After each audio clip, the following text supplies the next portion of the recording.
Auzubillahi minash-shaytanir-rajim, बिस्मिल्लाहिर-रहमानिर-रहीम। Dear students, अस्सलामु अलैकुम वरहमतुल्लाहि वबरकातुहू। ये हमारा 11th का उर्दू का क्लास है, जिसमें हमारा मौजू रहेगा सबक एक यादगार वसीयत, जिसे पंडित जवाहरलाल नेहरू ने लिखा है। इसके मश्की सवालात और उनके जवाबात, यानी कि इसमें जो सवालात आए हैं उनके जवाबात हम ढूंढने की कोशिश करेंगे। तो चलिए शुरू करते हैं। पहला सवाल है, पंडित जवाहरलाल नेहरू ने एक यादगार वसीयत में गंगा नदी को हिंदुस्तानी तहजीब की निशानी करार दिया है, इसकी वजाहत कीजिए। यानी कि जवाहरलाल नेहरू ने ये अपने इस तकरीर में, अपने इस सबक में एक यादगार वसीयत में कहा है कि गंगा जो नदी जो है ये हिंदुस्तान की एक तहजीब है। तो इसको कैसे इन्होंने तहजीब कहा, इसकी वजाहत करनी है। तो जवाब है, पंडित जवाहरलाल नेहरू ने हिंदुस्तानी तहजीब को गंगा के साथ वाबस्ता करते हुए कहा है कि गंगा इस तहजीब की एक निशानी है। इस नदी ने हिंदुस्तान में मुख्तलिफ नस्लों का आबाद होना और ज़िंदगी गुजारना करीब से देखा है। यानी कि ये वो दरिया है जिसके किनारे पर बहुत सारी नस्लें आबाद हुई और फिर उन्होंने अपनी ज़िंदगी गुजारी और उनका दौर भी ख़त्म हो गया। लिहाजा ये वो दरिया है जो पुराने ज़माने से बहुत सारी नस्लों को अपने साथ गुजार चुका है, करीब से देखा है। यही नदी उनके सुख दुख की गवाह है। सदियों से हिंदुस्तानी तारीख़ में गीत, किस्से, कहानियाँ, संगीत इसके साथ जुड़े हुए हैं और इसके पानी के साथ घुल मिल गए हैं। यानी कि ये वो नदी है कि बहुत सारी नस्लें आई, बहुत सारे दौर आए, किस्से, कहानियाँ, संगीत वगैरह, तारीख़ इसके साथ मिल घुल गई। यानी कि बहुत तवील उर्सा तब से गुजर गया है। यही गंगा एक तहजीबी जंजीर है जिसमें हर हिंदुस्तानी बंधा हुआ है और जो कभी नहीं टूटती। यही नदी हिंदुस्तान को इसके माजी के साथ जोड़ती है, इसलिए इसको हिंदुस्तानी तहजीब कहा गया है।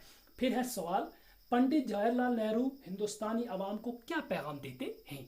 यानी कि अपने इस सबक एक यादगार वसीयत में पंडित जवाहरलाल नेहरू हिंदुस्तान के अवाम को क्या पैगाम देना चाहते हैं। पंडित जवाहरलाल नेहरू ने इस सबक के ज़रिए हिंदुस्तानी अवाम को ये पैगाम दिया है, यानी कि हिंदुस्तान की अवाम को ये पैगाम दिया है कि उन्हें ख़ुद को रिवायात और रस्मों का कैदी नहीं बनाना चाहिए। जैसे आपने इसके खुलासे में पढ़ा, यानी कि जवाहरलाल नेहरू ये कहना चाहते हैं कि हम जो अपने रस्मी रिवायात में बंधे हुए हैं, जकड़े हुए हैं, इनको हमें तोड़ देना चाहिए। इनका पाबंदी क्योंकि इससे हम तरक्की नहीं कर सकते।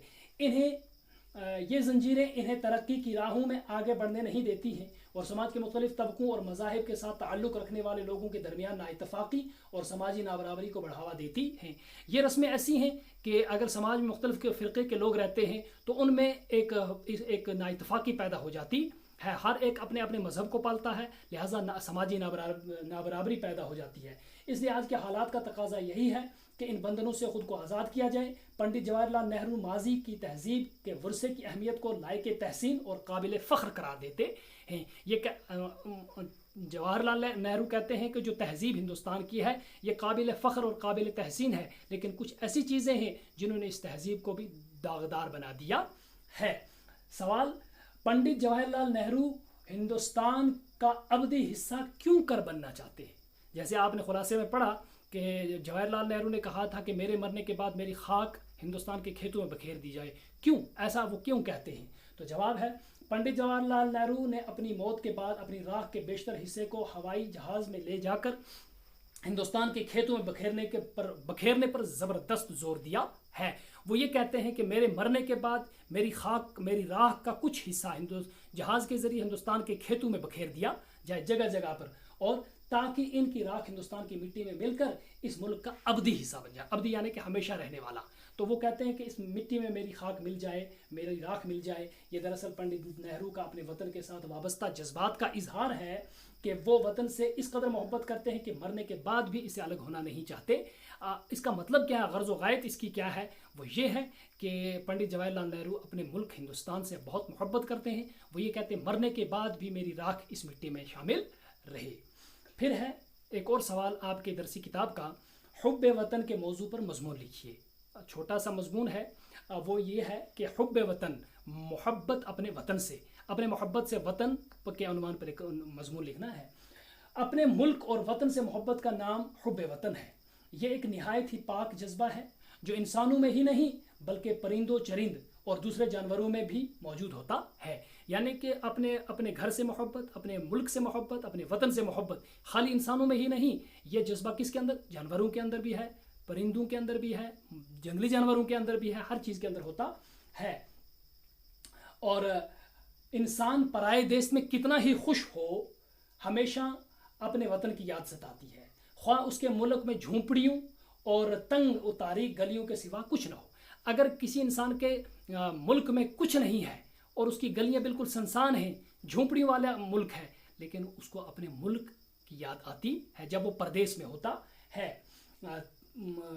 चुनाचे वतन का कांटा परदेश के फूल से खुशनुमा होता है। किसी दानिशमंद इंसान ने कहा है कि वतन का कांटा अगर हो और परदेश में अगर फूल हो, लेकिन वो फूल इस कांटे के सामने फीका पड़ जाता है। इस कांटे में अपने वतन की खुशबू होती है। वतन से दूरी का गम बहुत गहरा होता है। जब इंसान वतन से दूर हो तो इसका गम बहुत गहरा होता है। दुश्मन को भी अल्लाह छुड़ाए वतन से, दुश्मन को भी अल्लाह न छुड़ाए वतन से, जाने वही बुलबुल जो बिछड़ जाए चमन से। यानी कि जब बुलबुल चमन से दूर हो जाती है तो फिर उसे पता चलता है कि मैं अपने वतन से छूट रही हूँ। हुब्बुल वतनी का जज्बा ही कौमों की हकीकी मीरास और कौमी यकजहती का राज है। सच्चे मुहिब्बुल वतन अपने मुल्क की खातिर कैद बंद मुश्किलात, जिस्मानी अजियतें और ज़रूरत पड़ने पर जान का नजराना भी पेश करते हैं। वो लोग जिनके अंदर कुर्बानी का जज्बा होता है अपने वतन के तईं, अपने वतन के लिए कुर्बानी देने का, तो वो अपनी जान का नजराना भी इसके लिए पेश कर देते हैं। नेल्सन मंडेला, कायदे आज़म अली मोहम्मद जिन्नाह और गांधी, अली मोहम्मद जौहर जैसे लोगों ने वतन की खाक के लिए ज़िंदगी को खैरबाद कह दिया। यानी कि वतन की लड़ाई में और वतन की बहबूदी के लिए उन्होंने अपनी जानें निछावर कर दी। टीपू सुल्तान, भगत सिंह और उमर मुख्तार जैसे लोगों ने वतन के नामूस की खातिर मौत को गले लगा लिया। सच्चा मुहिब्बुल वतन तो हमेशा अपने मुल्क की सलामती, अमन और खुशहाली के लिए दुआगो रहता है। यानी कि अच्छा मुहिब्बुल वतन वही होता है जो हमेशा अपने मुल्क की सलामती के लिए दुआएं करता है, उसके लिए मोहब्बत रखता है और उसकी खुशहाली और सलामती और अमन के लिए दुआगो रहता है। एक सच्चे मुहिब्बुल वतन की जान तोड़ कोशिशों से अपने वतन की तिजारत, तालीम, तहजीब, तमद्दुन और सनअत और हरफत को चार चांद लग जाते हैं। एक मुहिब्बुल वतन की मेहनत और कोशिशों की वजह से वतन में चार चांद लग जाते हैं, इसके हर शोबे में। चुनांचे करोड़ों हिंदुस्तानियों की हुब्बुल वतनी का नतीजा है कि हिंदुस्तान 1947 ईस्वी में अंग्रेज़ों के तसल्लुत से आज़ाद हुआ, उनके कब्ज़े से आज़ाद हुआ। और सच्चे मुहिब्बुल वतन किसी किस्म का रंगी, नस्ली और मजहबी तअस्सुब नहीं रखते, वो हर हम वतन को भाई समझते हैं। यानी कि जो मुहिब्बुल वतन होते हैं, जो अपने वतन से मोहब्बत करने वाले होते हैं, उनके अंदर ये तअस्सुब नहीं होता, उनके अंदर ये बोझ नहीं होता, उनके अंदर कोई नस्ली, ज़ाती ये कोई तअस्सुब नहीं होता। क्यों?